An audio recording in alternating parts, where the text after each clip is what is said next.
Servus und herzlich willkommen zum neuen Video von Albrecht Kutscher Garage.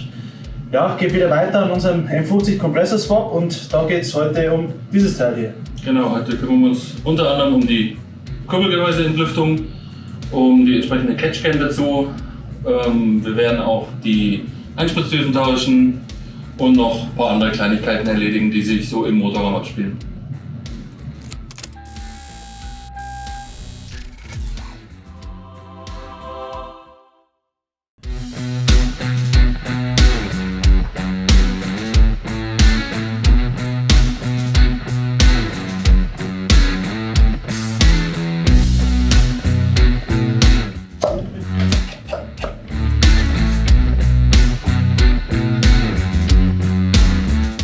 Da sieht man jetzt die unterschiedlichen Zündkerzen. Schauen wir, ob man das da einigermaßen drauf bringt. Links ist das, was im Kit dabei ist. Rechts ist das, was normalerweise verbaut ist. Das ist schon die BMW High Power, also die mit 4 Elektroden seitlich raus. Und das ist die, was wir jetzt verbauen werden, was im Kit mit dabei ist. Zündkerzen anliegen lassen und dann eine halbe bis 2/3 Umdrehungen festmachen, wenn dieser Ring noch neu ist. Wenn er anders ist, also schon montiert ist, dann anliegen lassen und eine 16. Umdrehung. Aber das hat man eigentlich im Gefühl.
Das sind die alten Einspritzventile und das sind die neuen. Passen Plug and Play. Haben halt ein bisschen eine andere Aufbauform, aber das soll uns ja jetzt erst einmal egal sein. Hi, servus. Hi, servus! Das ist schon ein V6 Motor, ne? Psst, verrat nicht die Geheimnisse! Ultra. Hat aber keine roten Kabel. Ich sehe es gerade. Das ist Leistungsverlust-Use.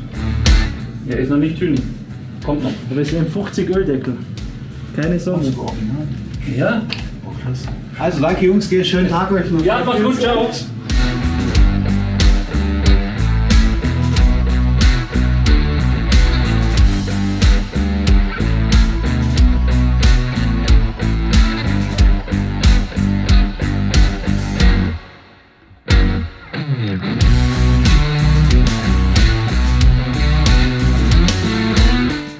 So, wir haben jetzt die Einspritzventile getauscht und die Zündkerzen getauscht. Und jetzt nehmen wir den Ventildeckel ab, weil wir hier vorne einen anderen Kettenkastendeckel oben verbauen, der einen Ausgang für eine Catchcan hat.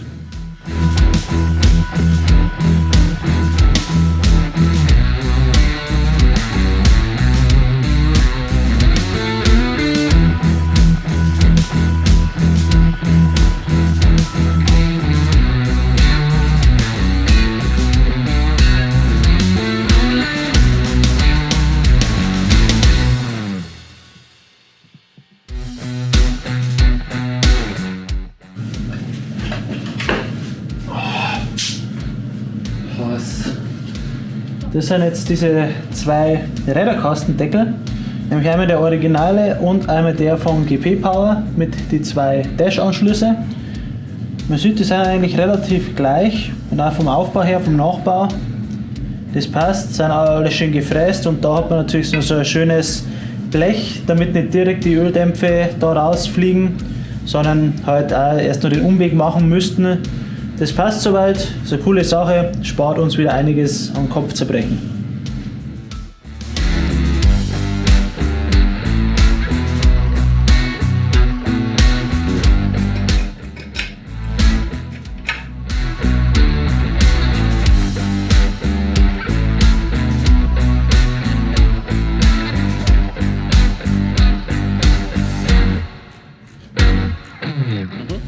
Karte ist drin. Wir haben jetzt hier die zwei Anschlüsse. Müssen wir schauen, wir werden jetzt den noch da hochtauschen. Wenn wir jetzt da gesehen haben, dass wir da, das heißt, wenn wir den einschrauben würden, sitzt da viel zu eng dort an der Lüfterzage, ausschneiden möchte man nichts. Wenn wir den da her setzen, passt das ziemlich perfekt, beziehungsweise bloß minimal hier bearbeiten. Und dann können wir da schön eine Leitung runterlegen hier in die Catchcam, die wir hier auch noch irgendwie befestigen müssen. Aber bevor wir das machen, Ventildeckel drauf, hier schön mit Treiband, nicht zu viel, ein bisschen was, schön alles abdichten und dann erst die Leitung verlegen. Und nicht vergessen, sauber machen. Das Schöne ist, wir haben das schon so oft hier unten gehabt, dass das mittlerweile gar kein Problem mehr ist, den sauber zu machen, da ist noch nichts einbrennt, weil hatte keine Zeit.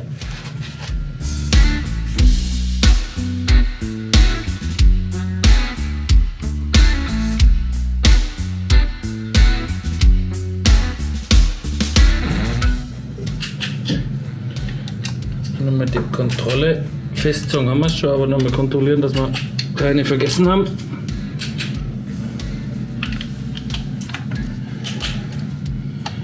Weil natürlich muss man die von innen nach außen über Kreuz festziehen und nicht so der Reihe nach, wie ich jetzt gerade.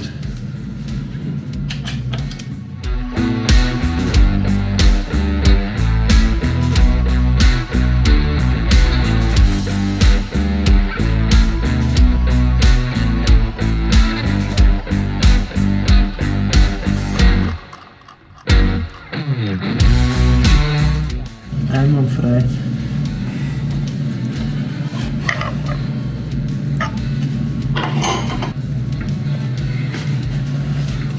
Dicht. Catchcan schaut ja so aus. Und was wäre naheliegender, wenn wir sie jetzt daher bauen würden? Und gut, man könnte es jetzt auch irgendwo dahin bauen, aber da ist halt noch schön viel Platz. Da haben wir jetzt mal so ein Halteblech gebaut. Das könnte man rein theoretisch damit dazu schweißen. Man könnte die Catchcan dann genau daher machen, also kommt noch ein bisschen tiefer, ungefähr so. Und dann kann man halt wirklich mit dem Anschluss da direkt drüber rüber gehen. Ist alles schön aufgeräumt, kurze Leitungslängen, gar nicht lange rumtun, kann das sauber entlüften, einwandfrei. Ihr erinnert euch wahrscheinlich noch an den Halter, was wir da unten drin gehabt haben. Ja, ganz euphorisch haben wir da schon 3 eingeschweißt gehabt, die habe ich jetzt gerade wieder eins rausgeflext, weil wir den Halter hier einschweißen möchten. Das hat jetzt dann den Charme, dass man da direkt die Catchcan dran schrauben kann mit der Schlauchschelle und dann ist die nämlich auch sauber aufgeräumt. Und auch wieder schnell demontierbar, wenn man es ausleeren muss oder ähnliches. Ja genau, weil mir müsst so denken, wenn ihr sowas macht, das Zeug, die wird ja voll. Also muss man die möglichst schnell auch wieder ausleeren können.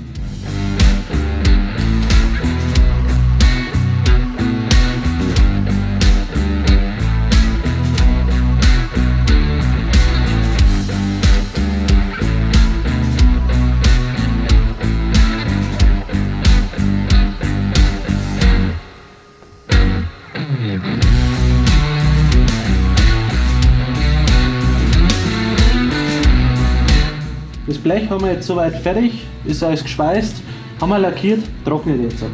Können wir da an der Stelle nicht weitermachen, machen wir, wenn es trocken ist. Bis dahin können wir uns mit anderen Sachen beschäftigen, nämlich hier mit der KDFI. Weil sobald man hier mit Druck etc. pp. Fährt, ist ja mit dem normalen Motorsteuergerät erstmal vorbei. Weil das weiß nicht über einen Ladedruck Bescheid, man kann nichts groß frei einstellen, man kann sich permanent EPROMs brennen und Zeug und Klump. Funktioniert am Ende des Tages halbherzig, deswegen frei programmierbar. Und dazu müssen wir mehrere Sachen machen. Und zwar haben wir noch eine andere Lambda-Sonne zu verbauen. Das ist eine Breitbandsonne, die von der KDFI gefordert wird. Und wir müssen an die KDFI selbst noch ein Druckeingangssignal nutzen. Das ist das Schöne jetzt, das ist vom Kaltlaufregler. Das, was über war, das hat zufälligerweise genau die richtige Länge, dass wir es vermutlich da reinbringen. Schauen wir mal. Und das muss man der KDFI selber noch anschließen. Das heißt, wir müssen hier noch einmal durchgehen und dann da anstecken. Und da fangen wir jetzt erst einfach mal an. Nehmen wir das alte Steuergerät mal hier endgültig des Platzes verweisen.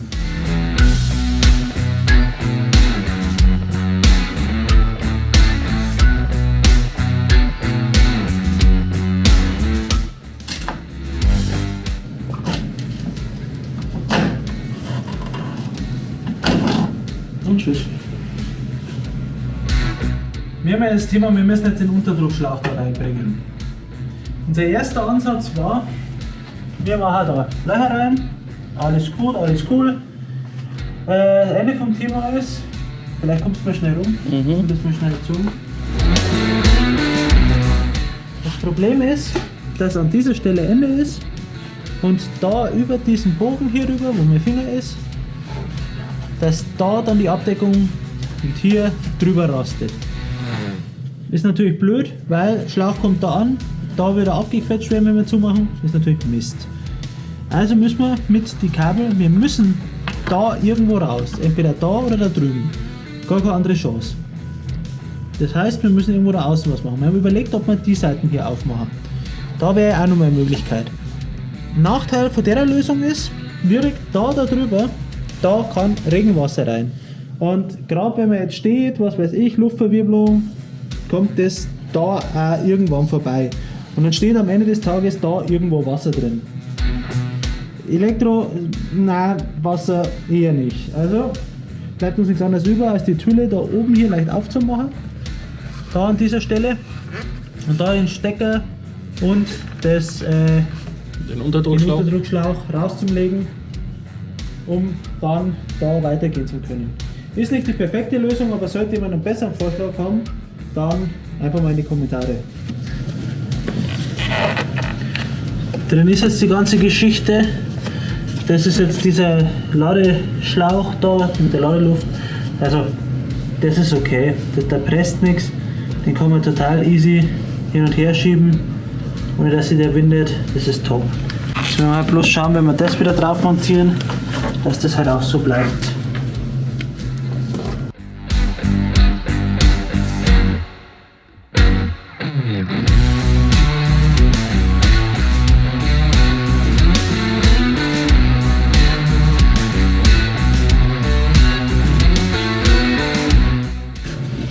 So, also haben wir jetzt schon mal beides da herüben. Anschluss für die Lambda-Sonde, Unterdruck. Genau. Mal schauen, vielleicht ist das ja noch ein bisschen zu kurz gegriffen, aber dadurch, dass das alles so, Das ist alles sehr fließend und locker. haben wir da gar keine Themen.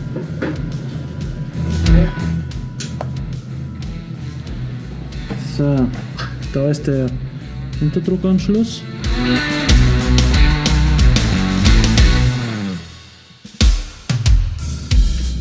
Das ist der Anschluss für Pulssicher für die Breitbandsonde. Hätten wir schon wieder zusammengebracht.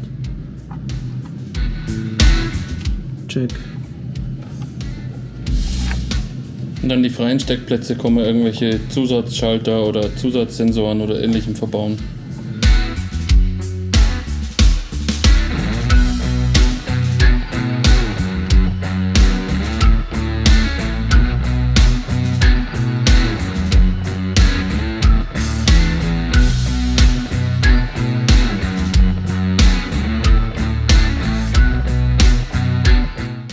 Wir dürfen jetzt noch die Breitbandsonden da reinbauen. Wir erstmal die alte rausbauen, das Ganze hier dann verlegen. In diesem wunderschönen Rohr drin, dass alles wieder OEM aussieht. Und dann hier erstmal die alte rausschauen. Empfiehlt sich so ein Lambda-Schlüssel. Böse Zungen behaupten, das würde auch mit dem Schlauchschrauber gehen. Das Gerücht.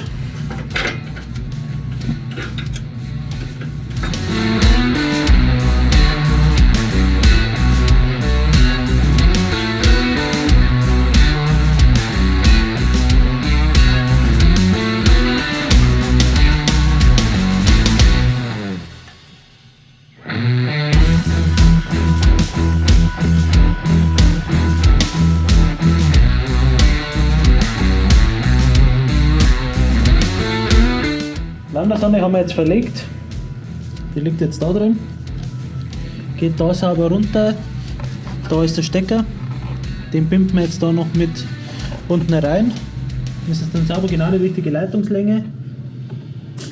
Kabelbinder natürlich mit der prädestinierten Schere, auch klar. Sauber Nicht im 45 Grad Winkel abzwicken. Ja doch, musst du halt hinten aufreißen, das ist schon klar.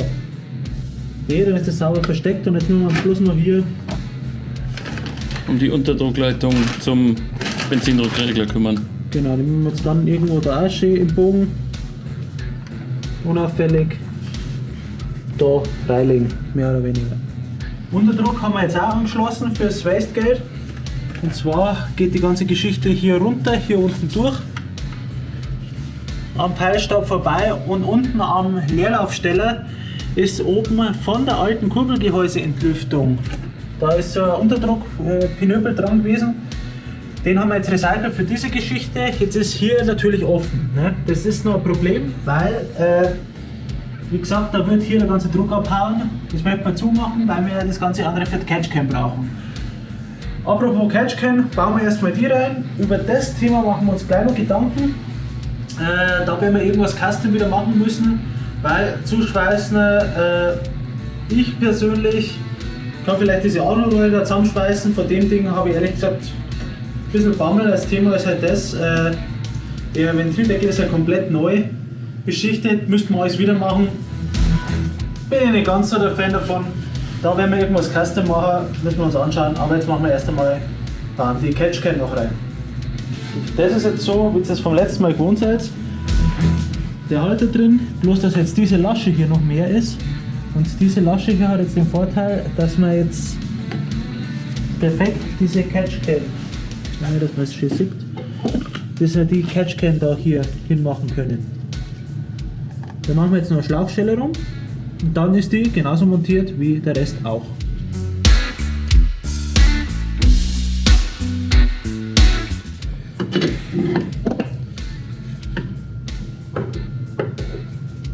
Ganz wichtig ist, dass man bei so hochfiligranen Teilen wie das da ist, massiv kleines Werkzeug braucht.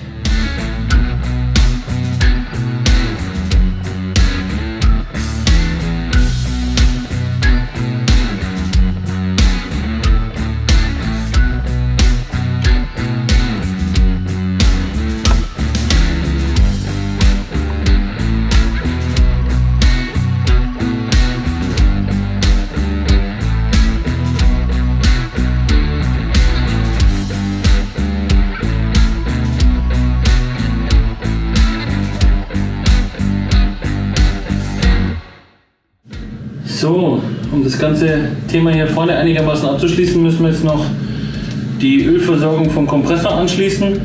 Die Leitungen haben wir uns ja von da drüben vom Tank rübergelegt. Die eine durch den Kühler hindurch, die andere unten am Träger entlang und die werde ich jetzt anschließen. Auch hier wieder vorher dran denken, Schelle drauf.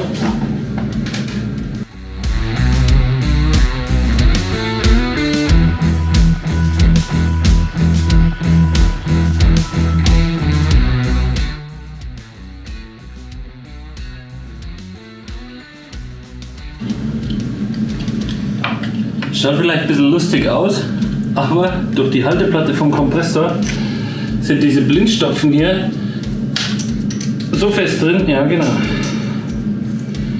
dass einem das sogar abbrechen kann. Gut, Glück gehabt, geht trotzdem raus.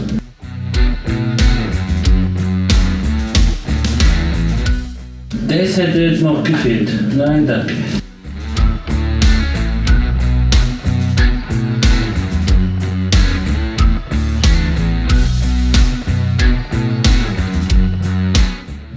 So, wie man sieht, sind jetzt die Zulaufleitung und auch die Rücklaufleitung vom Kompressor angeschlossen und gehen jetzt praktisch, wie es sein soll, zum Reservoir und durch den Ölkühler.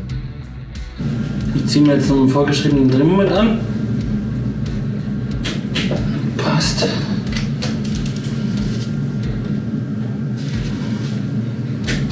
Passt. Das ist die alte Kurbelgehäuseentlüftung. Sitzt ja typischerweise hier und ist dann mit dieser Plastiknase gehalten. Das Problem an der Sache ist, die hat da zwei Abgänge, die hätten wir jetzt halt mit zwei Schlauchstücke blind legen müssen. Das hat uns irgendwie nicht so gefallen. Und das Thema ist ja das, die meisten Leute sagen so, ja, so ab 0,5 Bar fliegt das Ding hier einen in die Ohren. Also, was liegt nahe? Wieder ein Custom-Drehteil gemacht, wo hier zwei O-Ringe drauf sind, oben eine Lasche angeschweißt. und das quasi auf dem richtigen Durchmesser braucht, dass das saugend passt, die O-Ringe dann sauber abdichten und mit dieser Lasche dann auch nicht mehr weg kann, nicht wegkippen etc. pp.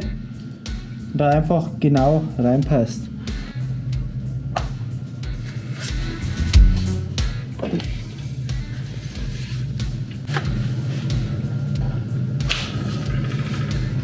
Ja, fast. Fast, jetzt müssen wir bloß noch ein bisschen dran.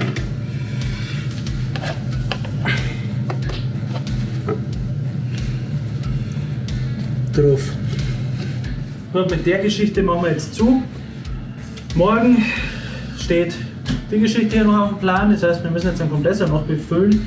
Wir sind eigentlich schon so weit, dass jetzt hier eigentlich alles gemacht ist. Fehlen genau die zwei Dinge, nämlich wie gesagt, dass wir da Öl reinschütten und dass wir die Tankpumpe umbauen. Das ist noch so ein Thema, das ist noch offen, da werden wir uns morgen noch mitspielen.